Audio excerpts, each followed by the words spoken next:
Welcome to The Disruption Is Now.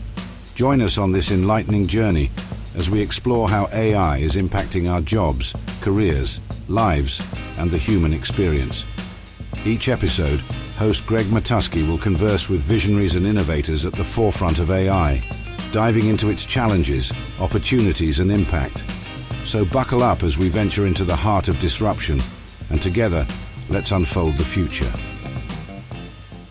Well, welcome to another episode of The Disruption Is Now. I am Greg Matusky. I'm the host of the podcast, which looks at all things AI and how it's impacting our business, our society, and our culture. And I'm also the CEO and founder of Gregory FCA, the public relations firm. And I'm excited this morning because we're really going to talk about where the puck's going instead of where it is with regard to investment and VC investment. My guest is Frazer Anderson. He's a partner at Vestigo Ventures in Cambridge, which is a firm that really focuses on early stage fintech and is involved with a lot of AI plays. In fact, we had two of your portfolio companies on earlier today. We had earlier this week or month, we had Motive. No, I'm sorry. The name of the company was? Motive. I apologize. And we also had Micronotes with interesting concepts of what they're doing in AI and fintech. Let's start with this, Frazer, if you would. You seem like a nice Canadian guy, if I'm not mistaken, seeing you went to McGill. How'd you end up in the Shark Tank of Cambridge, Massachusetts venture capital? Well, that is the highest compliment that you can pay me. So I lived in Montreal for 7 years. I married a girl from Toronto. So what I like to describe myself as is a thoroughly colonized American. But I ended up in Cambridge because a former boss of mine, Pete Mattoon, is an advisory board member to our fund, Vestigo Ventures. And when I was finishing my master's degree in machine learning, I was thinking about what to do next. I thought I might go back to public markets world from whence I'd come. And instead, Pete said, look, you should really talk to a former partner of mine, Mark Cassidy. He's doing something around fintech, which is something you know a little bit about since you've at least worked in financial services, and the kind of core thesis around how they were going to deploy capital and the kinds of technologies they were going to deploy capital into was all around machine learning. AI was kind of like the ultimate buzzword back then, but everybody was talking about machine learning. So, as far as fintech, I mean, the credentials of Mark Cassidy are beyond any that I've seen. Previous CEO and chairman of LPL Financial, a large broker dealer. That's pretty impressive. So you guys hook up, right? You start working with them. And at that point, had AI played a big part in your portfolio, or were you looking just for fintech solutions? No, totally. I mean, it was really more like kind of predictive AI. So machine learning.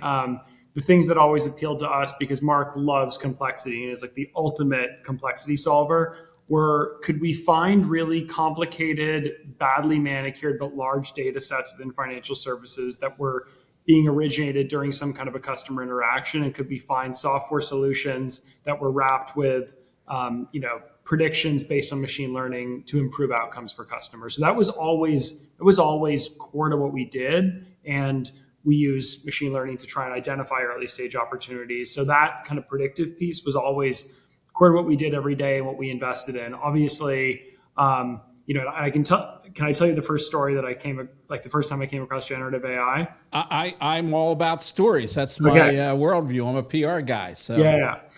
Okay, so an advisor to our fund, Mira Wilczek, this was back in 2020. She was telling us that she had written a book and she was selling it on Amazon. And she's like, she worked at DARPA, like big time technologist. So thought it was kind of interesting that she'd written a book in English that people were buying. And she said, but the trick was she actually had written it over a long weekend using an API from a company called OpenAI. And the API was called GPT-2. And I remember so distinctly thinking that was a very, very odd way to spend a weekend. I mean, I just like completely missed why that might be interesting. And then, of course, 2 years later, ChatGPT comes out and everything changes. Well, that's interesting because it kind of parallels my experience with ChatGPT and ChatGPT-2 about 4 years ago. Now it's longer. My son, who is a Carnegie Mellon engineer, came to me and said, Greg, Dad, you don't know it, but you're facing an existential threat, your businesses. And I said, oh, what's that? And he said, it's generative AI. And I said, what's generative AI? So, we started playing around with ChatGPT-2, and we actually built our own interface. And I've said this in front of many audiences. I think we were the first public relations agency in the world that actually came up with a generative AI platform for content generation. This was before the discovery of the new world in November of 2022 with the release of ChatGPT 3.0, right? And it worked. It worked. It was rudimentary. It was awkward. In fact, the first time we previewed a news release at our annual meeting in December of 2021, it claimed we had a mascot that was a green frog. Talk about hallucinations.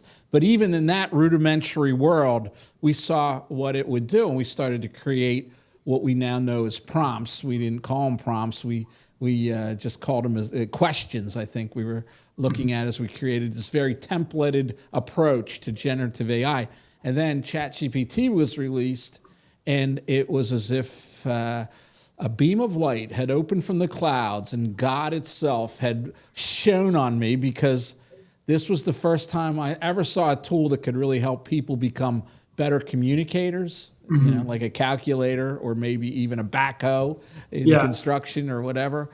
And immediately I saw it as being not so much an existential threat, but something we'd have to learn and master in order to deliver more velocity and more quality for our clients. So our stories align. It was like the first time you saw it, you said, what an odd way to spend a weekend. And the first time I heard about it, I said, what an odd concept, thinking that any machine could replace human thought and human communications, or at least work shoulder to shoulder with us. But it's been just that realization that we've found over the last few years. I mean, the thing for me that I think was a bit of a phase shift around at least the opportunity in enterprise was what you could do with the energy that you were no longer putting into the thing that can be replaced with ChatGPT. I think, something that I struggled with maybe at least in the early stages with generative AI was, okay, well, we can do this thing that people used to do, and we can do it like really well, and we can do it quickly, but you can't quite trust it. So someone has to be in the loop probably for a lot of the use cases. And of course, the technology is getting better and better, so you need less human in the loop every day.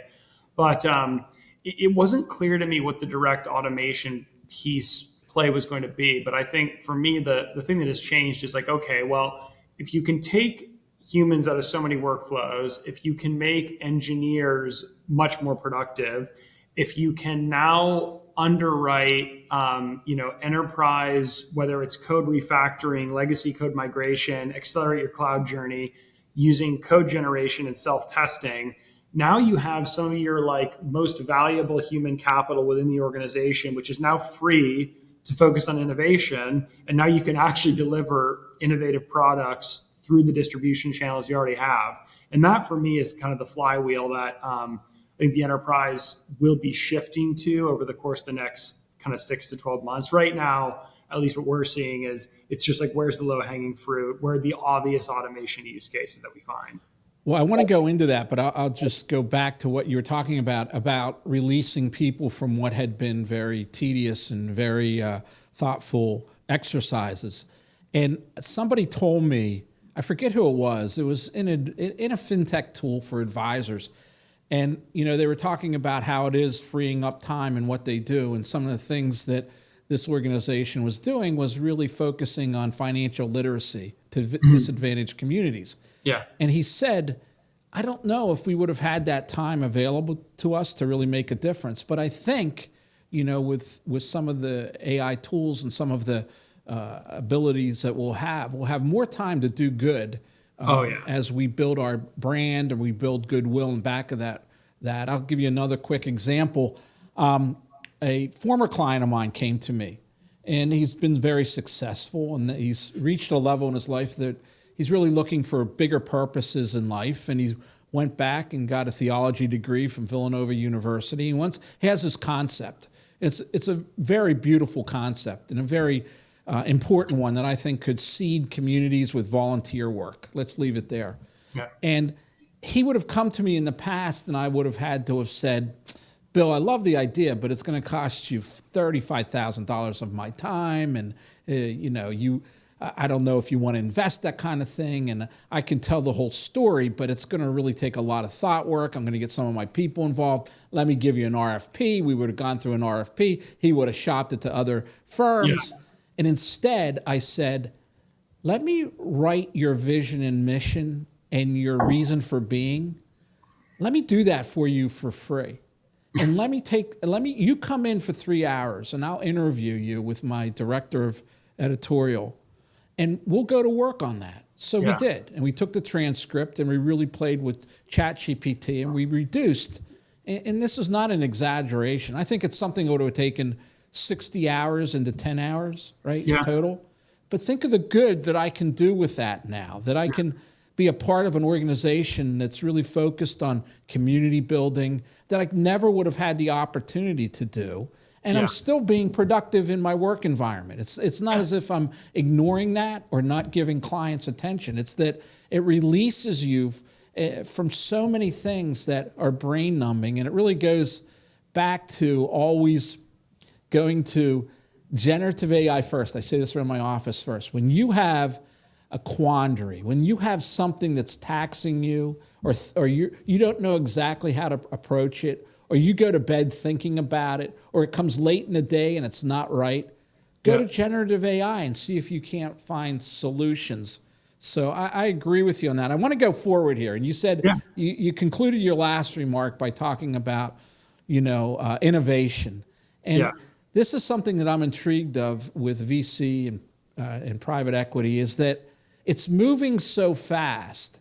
How do you know what you're investing in today will even have a purpose tomorrow as these models become more precise, more accurate, more capable? Well, the good thing about what we do at the early stage is that we don't need to know that. In fact, we'd say about half the things that we invest in are going to go to zero. So we're allowed to light, some money on fire.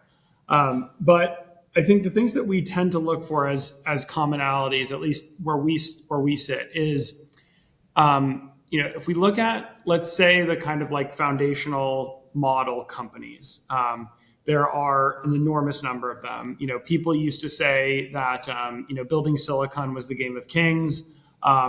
Building a foundation model is really the game of kings. If the last, if GPT-4 took $100 million to train, GPT-5 will take 500 or $1 billion. It is the cathedral building of the day. Yes, exactly. So that's not a space where, at least in our view, if you're an early stage venture capitalist, we can really play because we're looking for really, really capital efficient businesses.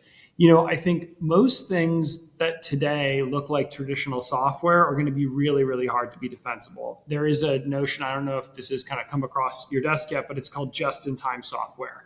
The idea that between kind of agentic software where we can use generative AI and a chat interface to basically create agents to do things for us, and this kind of like foundational shift in code generation, we can actually just like tell an AI to build the software that we want to use right when we need it. Like you would never build an app and then have it sitting around.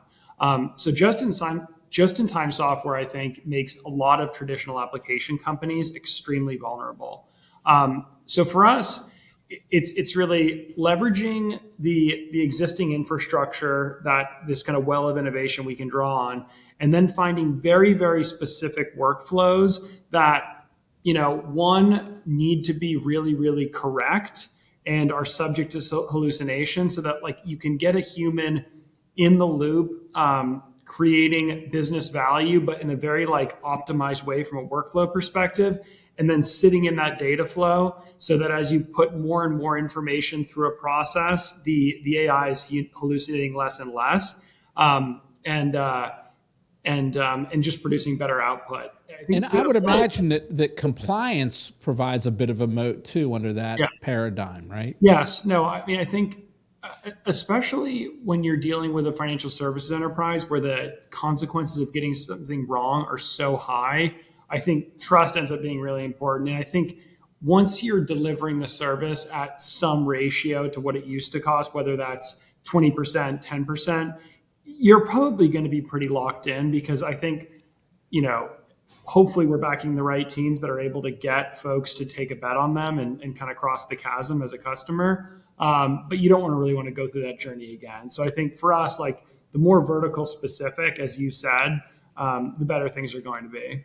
So tell me a little bit about what that's done to the kind of deals you're seeing with regard to how old they are, their investment of capital, both money and human capital. Has that changed what you see coming through the pipeline? Yeah, I think speed is the big thing that's changing. Hats AI, and we've had a call with Jimmy. That business was founded in January when we invested. So it was really idea stage. Basically, the idea was, can we help MSPs launch an AI as a service business?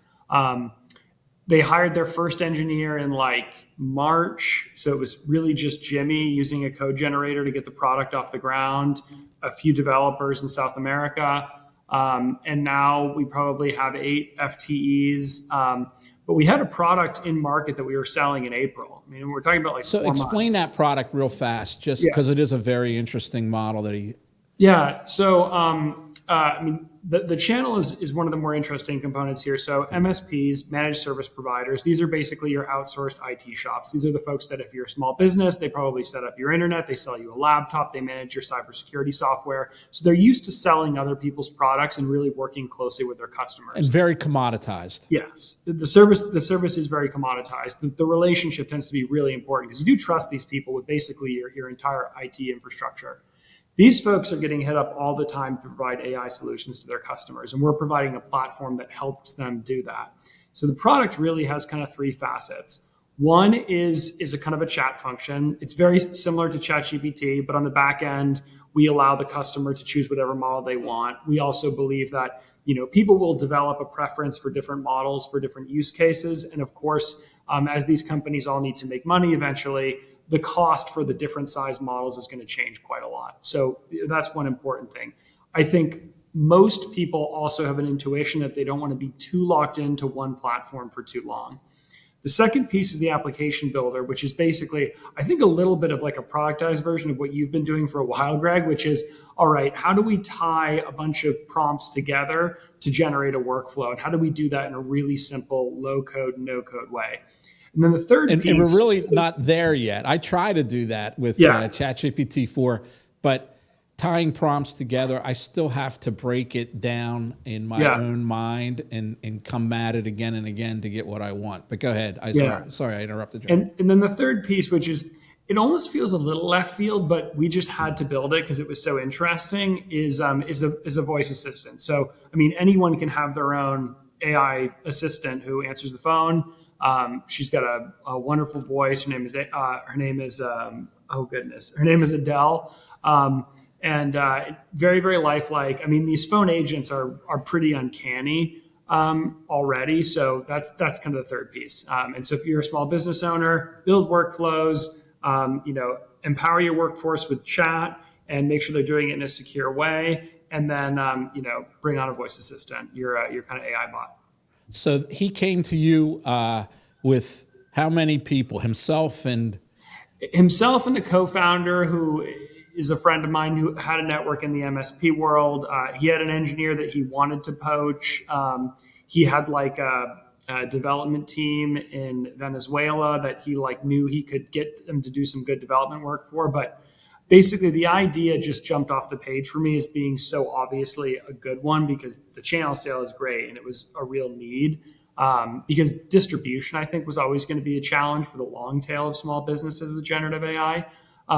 And then, so we said, all right, we'll fund you. But the speed at which he was able to build something that he can sell is absolutely remarkable. Well, I like it too, because it can go downstream or upstream, right? Yeah. With your MSP, you can have a PR firm with 20 people. We happen to have 125 people, but that needs something deployed quickly and would allow you to do that. And you could go to the enterprise side because look, AI talent is hard to find. I work with many large enterprises, and they go, "That sounds great, but that's not on our timeline for development, and we'll never get time out of our IT people to create that." So I love the concept. It's very interesting. And just for a sense of scale, I mean, back in the old days when you would, I started in this business like 6.5 years ago. So, but I mean, you would give an entrepreneur some money if it was idea stage, and they would basically go away for 2 years and build software, and then they'd like come back with a product. I mean, so it's almost an order of magnitude shift in terms of how quickly you can go from zero to product and market. And think too of how that upends the development process, because in years gone by, you wouldn't really know if the software was going to work until it was all written, right? Yeah. You just wouldn't know. And now you can go along the chain in just-in-time software, which is a new term to me, but it's interesting. And you can proof case it all along. And so then at the end, if there's a problem, it's not as if you just disrupted $300 million of development. It's simply that it's part of the process, right? Yeah. That you can see it coming. I know you always end your podcast with some fast questions, so I'm gonna turn the table, and I'm gonna start with best place to eat lunch in Cambridge. You know, unfortunately, Cambridge is a bit of a lunch wasteland, but I do think Salmona is quite good. What's that, Mona? Salmona. It's an Italian place. Gotcha. Because I am going to be spending some time in Cambridge this month. I've got the launch of a new kind of AI. Okay. It's called Liquid AI. They just announced the technical paper yesterday. Yeah. And we've had a remarkable launch of their new model, which is not transformer based, which is very interesting, getting a lot of play. So we share an office with Liquid. How about Small World? Yes, so, we know Alex and Daniela really, really well. But I would recommend going to Pammy's for dinner. Okay, Pammy's. Fast during the day. Don't eat lunch, and just save yourself for Pammy's for dinner. That will change your life. All right, terrific. Give me your favorite gadget right now. What are you playing with that's your favorite? Like a physical gadget? I mean, my favorite software gadget is Cursor. It could be any world. Cursor is pretty mind-blowing. I used to build software a lot. And as I've spent more time working with entrepreneurs, like a lot of people find they don't write as much code. So I recommitted to writing code. And Cursor is this amazing software assistant that you can basically build software with natural language. It's Cursor. All right. So favorite book on AI? So my friend Daniela Roos, who was one of the founders of Liquid, she just wrote a book called Mind's Mirror, which I would heartily commend to everyone. I thought it was really, really good.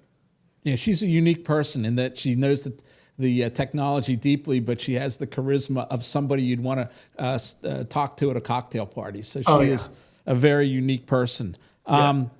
So what do you think is the most exciting near-term development in AI? I think agents that you can really use to actually do things for you are going to change a lot of the way. I think it'll be as big as as mundane an example as in a consumer use case. It will be as life-changing for most people as OpenTable or Resi or any of these order food by phone applications. I agree. And I look forward to that day, because in my business, I need autonomous agents now, right? Yeah. And like I said, it just breaks down. You just can't, and maybe I'm naive, but you just can't stack prompts in Chat GPT 4 or 4.0 and get every step to show you. I've often have to break it down and tell it what to do. But for instance, it would be a godsend in our business if we could automatically set it up to build a whole influencer list, go away and have it get around paywalls and do everything and come back to you. But it doesn't do it yet. So I agree with you. Who's your best role model in the industry, do you think? Oh man, I have to choose three. So my partners, Mark Cassidy and Dave London. Mark has taught me more about leadership and financial services than anyone. Dave is a technologist and a leader. And then third is my dear, dear friend, Aiden Keogh, who's taught me how to listen and taught me how to be a much better person to work with. Tell me, how has AI changed your perspective of the world? And then I'll share with you my perspective on that. Oh, man. It's, I think it has made me believe that there's a chance that we're going to get to a pretty abundant future in my lifetime. I think that's probably changed in the last 3 months for me. In the last 3 months, you think your attitude to the age of abundance has become more positive? Yeah. Well, that's interesting. I'll tell you how it's changed for me. And I find myself, Frazer, I'm 63 years old, and it's opened my mind to so many alternatives that I didn't see before October or November of 2022 when it was released. And that goes for everything from how our brains work to what the universe holds to just what it means to be a human being and sentient and aware, right? And how humans develop and if we're unique. And if this is an alien intelligence that we've come in contact with right before us, who knows, right? Yeah. And I like to end every conversation with just that. It could be, somebody tells me AI could ruin the world, could undermine civilization. Could be. It could cure cancer. It could cure climate change. Could be. So it's made me a much more open-minded person, and it's been a joy to be a part of that process, even though I'm not as nearly technically competent or intelligent as yourself. As a PR person, it has really opened me to alternatives and opportunities. So thanks for being with us, and let's stay in contact. I know that Liquid has a big event on October 23rd at Cressy at MIT. Maybe you'll be there. Maybe we'll get to meet in person. Yeah, I'm looking forward to seeing you. And look, you're an inspiration, Greg, frankly, just the way that you've taken this by the horns and the storytelling, keep it up. It's awesome. Well, thanks. We can either not really pursue its opportunities and risks and turn away from it, or we can do that. I think that's the best route to really limiting the risk of what we see in front of us. So I want to be in that coalition of the willing. So even if we don't use it to its maximum, we know what it's capable of. I think that's a much better way of managing risk than ignoring it. So, and I'm sure you agree. So, see you in Cambridge, Greg. Take care. This podcast is a production of Gregory FCA. If you enjoyed our discussion today and want to continue exploring the transformative power of AI, please check out more episodes and subscribe wherever you listen to podcasts.